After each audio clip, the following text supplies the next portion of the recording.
नमस्कार दोस्तों, आप सभी का स्वागत है आप ही के अपने यूट्यूब चैनल स्ट्रीट स्टडी 247 में। तो दोस्तों, इस वीडियो में हम डिस्कस करेंगे आज की मार्केट की फटाफट न्यूज़।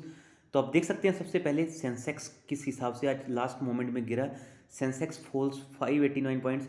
वहीं बात करूं निफ्टी की, तो आप देख सकते हैं निफ्टी 50 भी आज 13,650 के नीचे ही क्लोजिंग दी है। आज बेसिकली मार्केट में थोड़ा सा मिड कैप और आप कह सकते हैं स्मॉल कैप स्टॉक्स ने आउट परफॉर्म किया है। वहीं बात करूं निफ्टी पीएसयू बैंक की, वहाँ पे भी आज हमें थोड़ी खासी तेज़ी देखने को मिली थी। बात करते हैं दोस्तों Nifty auto and Nifty IT की, तो आपने देखा होगा वहाँ पे भी हमें आज अच्छी खासी गिरावट देखने को मिली। तो दोस्तों, बात करते हैं डेली के एफआईआईस और एफपीआईस के डेटा पर। तो आप देख सकते हैं एफआईआईस ने यहाँ पे फिर से आज नेट वैल्यू आप देख सकते हैं, सेलिंग है इनकी 5,930 करोड़ की। तो 5,930 करोड़ के आसपास इन्होंने सेलिंग की है, जिसके कारण मार्केट के जो सेंटीमेंट्स हैं वो भी इन्होंने फिर से गिरा दिया। आप देख सकते हैं सेलिंग के कारण इनकी सेलिंग का बहुत ज़्यादा इफेक्ट पड़ रहा है, क्योंकि मार्केट को भगाया भी एफआईआईस और एफपीआईस की जो बाइंग थी उसी के कारण था। तो दोस्तों, ये माल बेच रहे थे, तो आप देख सकते हैं यहाँ पे डीआईस हमेशा ज़्यादातर मैक्सिमम केसेस में उल्टा ही करते हैं। डीआईस ने वहीं पे माल आप देख सकते हैं 2,443 करोड़ के आसपास की इन्होंने यहाँ पे बाइंग की है। तो दोस्तों, अगर ये यहाँ पे बाइंग नहीं होती तो हमें मार्केट और भी नीचे लुढ़कती हुई देखने को मिल सकती थी, जो ऑलरेडी हमने जब कोविड के टाइम पे आप देखा होगा कितनी ज़्यादा डीआईएस बाइंग नहीं करते, तो मार्केट किस हिसाब से 7,600 के आसपास भी जा चुका था।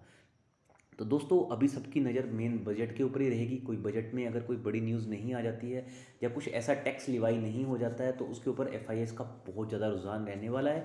इवन आज हमारे प्रेसिडेंट जी ने भी कहा है कि जो एफआईएस के लिए, इवन फॉरेन इन्वेस्टर्स के लिए भारत अच्छी डेस्टिनेशन है। तो देखना होगा कि क्या बजट में इनको अच्छे संकेत मिलते हैं, क्या बजट में एफआईआईस के लिए कुछ ऐसा प्रावधान तो नहीं आता है कि इनका टैक्स बढ़ जाता है तो ये यहाँ से पैसा और निकाल लें। तो सारी चीज़ें हमें बजट के ऊपर भी फोकस रखनी है। तो देखते हैं दोस्तों, यूनियन बजट 2021 में हम देखना होगा कि किस हिसाब से चीज़ें चेंज होती हैं। वहीं हम बात करें लास्ट 10 ईयर के बजट की, तो आप देख सकते हैं बजट में क्या होता है, मार्केट को बहुत ज़्यादा एक्सपेक्टेशन होती है। जब भी कभी कहते हैं ना किसी चीज़ से हमें बहुत ज़्यादा एक्सपेक्टेशन होती है, अगर वही चीज़ उस हिसाब ना आए तो क्या हो जाता है, तो बेसिकली वही चीज़ होती है कि वो चीज़ पे अगर हमें ज़्यादा विश्वास हो कि हाँ यार ये काम ऐसे ही होगा, अगर वो ना हो तो ऑब्वियस सी चीज़ है कि हमारी साइकोलॉजी चेंज हो जाती है और हमें काफ़ी ठेस पहुंचती है। वही चीज़ मार्केट के साथ भी आप लेके चल सकते हैं। आप देख सकते हैं 2011 फरवरी की बात करूं तो सिर्फ मार्केट में सिंपल सा 29 पॉइंट्स का तेज़ी देखने को मिली थी हमें निफ्टी की। वहीं बात करें 2012 की, तो आप देख सकते हैं गिरावट। 2013 में भी हमें गिरावट देखने को मिली, 14 में भी गिरावट देखने को मिली, 15 में फ्लैट देख सकते हैं 57 पॉइंट की तेज़ी है, 16 में भी गिरावट, 17 में आप देख सकते हैं फ्लैट, 80 में फिर से थोड़ी सी गिरावट, 19 में फ्लैट, और आप 2020 में तो देख सकते हैं कितना ज़्यादा बीएससी में गिरावट आया था। It was around 392 points. वहीं बात करें सेंसेक्स की, तो सेंसेक्स तो आपको पता है कि निफ्टी 50 के डायरेक्टली प्रोपोर्शनल चलता है, क्योंकि सेंसेक्स में टॉप 30 कंपनीज रहती हैं, निफ्टी 50 में टॉप 50 कंपनीज रहती हैं। तो आप देख सकते हैं कि बजट में कुछ ज़्यादा बजट वाले दिन मार्केट में हमें मूवमेंट ग्रीन में बहुत कम होने को मिलता है, लाल में ही ज़्यादा निशान देखने को मिलते हैं।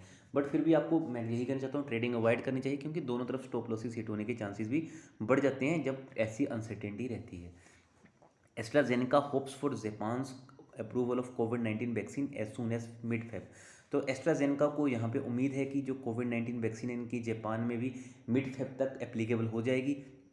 तो आप देख सकते हैं अगर एस्ट्राजेनेका के लिए अच्छी न्यूज़ है दोस्तों, बट हम देख रहे हैं एस्ट्राजेनेका का स्टॉक काफ़ी नीचे तक आ चुका है। पर यही कहना चाहता हूँ, ये कैसा है, मिड कैप स्टॉक है, यहाँ पे क्या है कि आपको थोड़ा सा फोकस रखना चाहिए, थोड़ा सा होल्ड करके ही इसको चलना चाहिए, क्योंकि लॉन्ग टर्म के हिसाब से कंपनी में कोई प्रॉब्लम नहीं है। अभी क्या चल रहा है, बहुत ज़्यादा प्रॉफिट बुकिंग हो रही है। जब भी प्रॉफिट बुकिंग होती है, और इवन आपको पता मार्केट के सेंटीमेंट्स भी थोड़े से खराब चल रहे हैं, एफआईएस पैसा निकाल रहे हैं, तो इसलिए स्टॉक में गिरावट भी आ रही है। अगर आप चाहें तो लॉन्ग टर्म के लिए स्टॉक को देख सकते हैं। India an attractive destination for global investors says president Kovind. तो कोविंद जी आप देख सकते हैं, प्रेसिडेंट ने कहा है कि भारत एक अच्छा डेस्टिनेशन है। बट यहाँ पे देखना होगा कि क्या कोई इस बार के बजट में कोई सेस तो नहीं आता है जिससे कि एफआईआईस और एफपीआईस के ऊपर इनडायरेक्टली या इनडायरेक्टली वो इफेक्ट करे। तो ये चीज़ का भी हमें इस बजट में ध्यान रखना चाहिए। Budget 2021 focus likely on India's growth and structural reforms. तो हमने ऑलरेडी देख लिया कि किस हिसाब से कोविड-19 ने भारत की कमर तोड़ दी थी। आप देख सकते हैं जीडीपी भी कितना नीचे के स्तर के पे आ चुका है। बट ये फोकस किसके ऊपर करेगा इस साल का बजट, भारत की ग्रोथ और स्ट्रक्चरल रिफॉर्म पर। अगर ये भारत की ग्रोथ और जीडीपी सब कुछ नॉर्मलाइज हो जाती है, तो हमें मार्केट भी अच्छी खासी चलती हुई देखने को मिल सकती है। तो दोस्तों, आपको पता है आज आईआरएफसी आईपीओ का लिस्टिंग था, तो मैं ऑलरेडी कह चुका था आपको कि यहाँ पे लिस्टिंग गेन नहीं मिलेगा। तो वो बात आप कह सकते हैं सच होती हुई देखने को मिली। आप देखते हैं ये स्टॉक ऑलरेडी इशू प्राइस से 4% नीचे 25 रुपये पर लिस्ट हुआ। आप देख सकते हैं बीच में ये स्टॉक 25 रुपये 80 पैसे तक भी गया था, बट फिर से ये स्टॉक ने 24 रुपये के आसपास ही हमें क्लोजिंग बेसिस पे अपनी क्लोजिंग दी है। तो मैं यही कहना चाहता हूँ कि ये स्टॉक अगर आप लॉन्ग टर्म के इन्वेस्टर के हिसाब से रखना चाहे तो रख लेना, अदरवाइज़ ये स्टॉक आपको हो सकता है कि आने वाले टाइम में थोड़ा बहुत परेशान भी कर सकता है।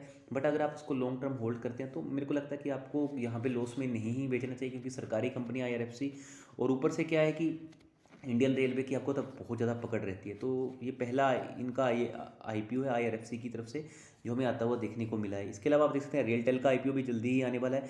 कंपनी की बैलेंस शीट भी इतनी कुछ ख़राब नहीं है, वो भी काफ़ी स्ट्रॉन्ग है। बट क्या है कि यहाँ पे आपको लॉन्ग टर्म के लिए यहाँ पे होल्ड करना पड़ सकता है 3 से 4 साल तक के लिए। इसलिए आप चाहें तो अपने फाइनेंशियल एडवाइजर की हेल्प लेकर अगर आपको IPO लॉट हुआ तो आप डिसीजन आगे का ले सकते हैं।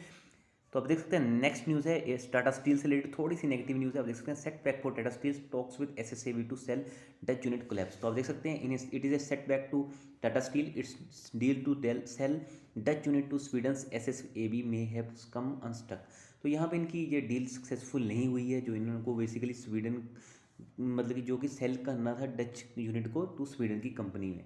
तो देखना होगा कि किस हिसाब से आगे ये डील सक्सेसफुल हो पाती है या नहीं हो पाती, क्योंकि अभी के लिए ये यूनिट जो भी ये डील थी वो कोलैप्स हो चुकी है। तो दोस्तों टाटा स्टील कंपनी में कोई प्रॉब्लम नहीं आपको होता। टाटा के जितने भी शेयर्स रहते हैं वो हमें रेंज बाउंड होते हुए देखने को मिलते हैं, बट वो जब वो तेज़ी दिखाते हैं बहुत ज़्यादा तेज़ी दिखाते हैं। Infosys to deepen focus on talent skill development. तो आप देख रहे हैं इन्फोसिस लगातार प्रयास कर रहा है यहाँ पे और भी अच्छे अच्छे जो भी स्किल्ड कैंडिडेट हैं और भी एक रिक्रूटमेंट हो रही है यहाँ पे, ताकि ये जिनका भी जितना भी इस कंपनी का कस्टमर बेस है उसको फोकस करके उसको अच्छे से रिजल्ट प्रोवाइड करवा सके।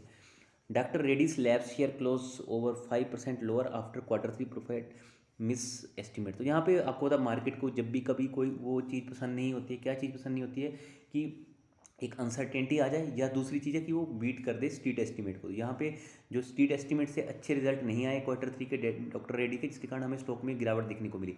But doctor Reddy long term के हिसाब से आपको पता है कि कंपनी तो में तो कुछ ऐसी प्रॉब्लम नहीं है, बट अभी क्या था मार्केट को बहुत ज़्यादा एक्सपेक्टेशन थी डॉक्टर रेड्डी से। तो दोस्तों आपको ये चीज़ भी देखनी है कि इस क्वार्टर में किन कंपनीज़ के रिजल्ट हमें ऑन द स्ट्रीट आते हुए देखने को मिलेंगे, आप कह सकते हैं अप टू द ट्रेंड आते हुए देखने को मिले, क्योंकि Q3 और Q4 के नंबर स्टॉक की हमें जो सिलेक्शन करनी है उसमें बहुत बड़ा हिस्सा प्रोवाइड करने वाले हैं। IIFL finance hits 20% upper circuit post December quarter result. तो यहाँ पे दिसंबर क्वार्टर के रिजल्ट बहुत शानदार रहे हैं, बट लॉन्ग टर्म के हिसाब से IIFL का चार्ट पैटर्न मुझे इतना इंटरेस्टिंग नहीं लगा। इसलिए मैं कहना चाहता हूँ अगर आप चाहें तो आप भी अवॉइड कर सकते हैं। TVS motor shares hit 52 week high as firm reports highest ever net profit in Q3। तो आप देख सकते हैं कल भी मैंने ये न्यूज़ ऑलरेडी कवर कर दी थी कि TVS मोटर में आपको शानदार तेज़ी देखने को मिल सकती है। आज आप देख सकते हैं स्टॉक हमें 10.92% की तेज़ी देखने को मिली, और स्टॉक ने काफ़ी अच्छा यहाँ पे हाई बनाया 586 का। एक दिन की बात करें तो एक दिन में ये स्टॉक रफली पकड़ लें तो 60 पॉइंट के आसपास हमें मूव करता हुआ देखने को भी मिला है, क्योंकि कंपनी ने जो अपने Q3 के नंबर दिए हैं बहुत शानदार नंबर दिए हैं। और इसके बाद TCS के लिए अच्छी न्यूज़ है, TCS surpasses Reliance to become the most valued domestic firm. तो TCS एक बहुत बड़ी वैल्यूएड फर्म भारत की बन चुकी है, आप देख सकते हैं डोमेस्टिक फर्म बन चुकी है और रिलायंस को पार कर चुकी है। रिलायंस के स्टॉक में गिरावट आने के बाद TCS ने ये अपना कारनामा करके दिखाया है। टेलीकॉम मिनिस्टर की तरफ से बातें हैं, रविशंकर प्रसाद जी ने बोला है। तो क्या बोला इन्होंने, Indian telco to adopt Indian core 5G network. तो इन्होंने बोला कि जितनी भी कंपनीज है जो 5G नेटवर्क में फोरे करना चाहती हैं, उनमें कूदना चाहती हैं, तो बेसिकली उनको इंडियन जो कोर कंपनीज है, या फिर आप कह सकते हैं जो भारत आत्मनिर्भर भारत का अभियान चल रहा है उसके अंतर्गत जो कंपनीज आ रही हैं उन्हीं का इक्विपमेंट लेना चाहिए। तो दोस्तों क्या आप इस चीज़ से सहमत हैं? क्या आपको लगता है कि भारतीय जितने भी सप्लायर्स हैं जो 5G जो प्रोवाइड करेंगे, क्या उनमें उतनी सक्षमता है कि वो चाइनीज़ या फिर आप कह सकते हो इवन जो UK या फिर US में जो 5G इक्विपमेंट प्रोवाइड करने वाली कंपनीज हैं उनको बीट कर पाएँ? तो इसके ऊपर अपनी आप चाहें तो राय जरूर दे सकते हैं। एयरटेल ने जियो को पछाड़ा, नवंबर में बनाए 43 लाख न्यूज़ मोबाइल ग्राहक। तो इन्होंने आप देख सकते हैं एयरटेल ने लगातार चौथे मन में जियो को पछाड़ दिया। मुझे ऐसा लगता है कि आने वाले टाइम में एयरटेल जियो को पछाड़ के नंबर 1 भी बन जाएगा in terms of active subscriber and total subscriber. वहीं पर बात करें वोडाफोन आइडिया और BSNL की, तो इनके जो भी ग्राहक है वो टूट के एयरटेल में ज़्यादा जा रहे हैं as compare to Reliance Jio. Airtel takes a U turn with 5G demo. तो एयरटेल को पता चल गया है कि उसके सब्सक्राइबर बढ़ रहे हैं, ARPU बढ़ रहा है।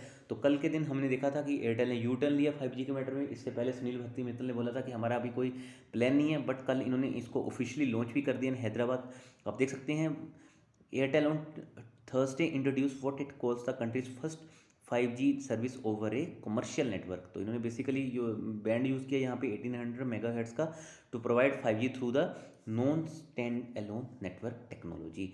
तो आप देख सकते हैं जो सितंबर 2021 से रिलेटेड बातें हैं कि सितंबर 2021 या इसके बाद में हमें जो 5G है वो आता हुआ देखने को मिल सकता है। मुझे ऐसा लगता है कि यहाँ पे एयरटेल और से एयरटेल जियो से भी पहले यहाँ पे पूरी कोशिश करेगा 5G लेके आने में, क्योंकि कंपनी के सब्सक्राइबर बढ़ चुके हैं, रेवेन्यू बढ़ चुका है, ARPU बढ़ चुका है, और कंपनी मुझे ऐसा लगता है कि आने वाले टाइम में 1 से 1.5 साल में बहुत अच्छा प्रॉफिट भी दिखाना शुरू कर देगी जैसे ये नंबर 1 बनेगी।